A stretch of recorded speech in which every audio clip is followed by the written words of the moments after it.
Alright, let's be honest, nobody enjoys a trip to the clinic for an STD check. It's one of those things that everyone dreads but knows they have to do. It's like flossing, but with way more anxiety and potential for awkward conversations. It's basically the medical equivalent of that recurring nightmare where you're naked in public. You walk in and it feels like everyone knows why you're there. The receptionist gives you that knowing look, and you just want to disappear. But sometimes after a string of, shall we say, romantic endeavors, it's a necessary evil. You sit there trying to look nonchalant, but inside you're a bundle of nerves. You start questioning all your life choices that led you to this moment. So there I was, channeling my inner brave little toaster, marching towards the clinic doors. I tried to walk with confidence, but my legs felt like jelly. I kept telling myself, it's just a checkup, nothing to worry about. My inner monologue was a delightful cocktail of anxiety and morbid curiosity. What if they found something? What if they didn't? The waiting room was a minefield of thoughts and emotions. Would they ask me to rank my previous partners on a scale of 1 to biohazard? Would they judge me? The questions were endless and none of them had comforting answers. Would there be a PowerPoint presentation involved? Maybe a pie chart of my poor decisions? The absurdity of it all made me chuckle nervously. And most importantly, what in the fresh hell was I supposed to do with the ominous cup they always gave you? The instructions were never clear, and it felt like a test I was doomed to fail. But despite all the dread, I knew it was the responsible thing to do. The waiting room, as per usual, was a delightful mix of sniffles and uncomfortable silence. The air was thick with the scent of antiseptic and the underlying tension of people waiting for news they hoped would be good, but feared might be bad. Every cough sounded like the bubonic plague, and every itch felt suspiciously like the first symptom of whatever exotic disease I was convinced I had contracted.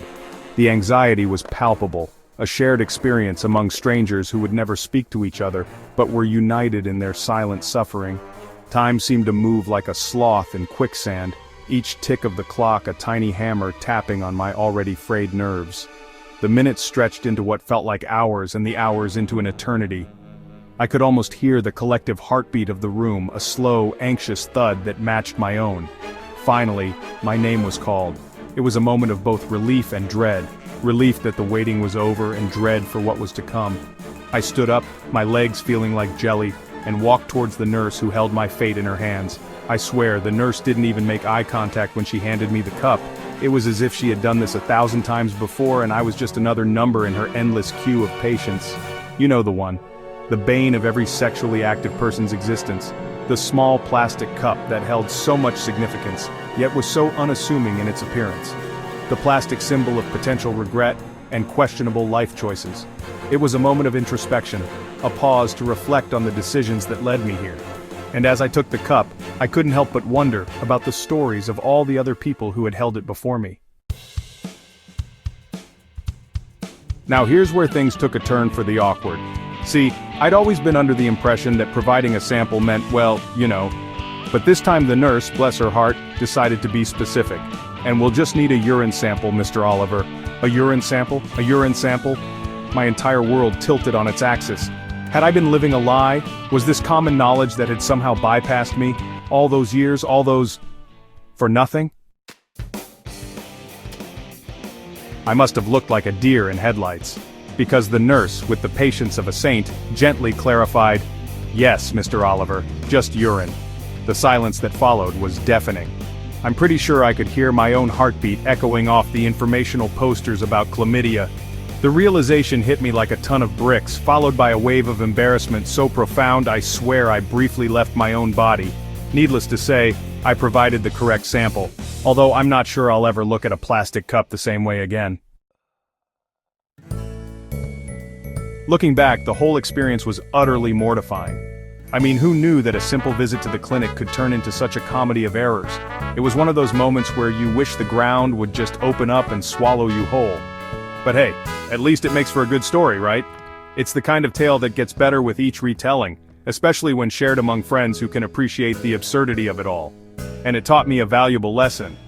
When a medical professional asks for a sample, it's always best to clarify exactly what they mean. Trust me, you don't want to be the person who misinterprets that request. You know, just to avoid any unnecessary existential crises in the clinic. It's amazing how a little bit of confusion can lead to a whole lot of embarrassment. Besides, it's much funnier to retell it with a self-deprecating chuckle than to live in perpetual shame.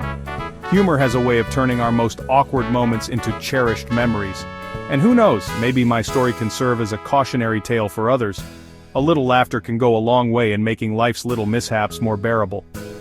So, the next time you're at the clinic, feeling awkward and alone, just remember, you could be the guy who brought enough material for a whole laboratory, and if that thought doesn't bring a smile to your face, I don't know what will.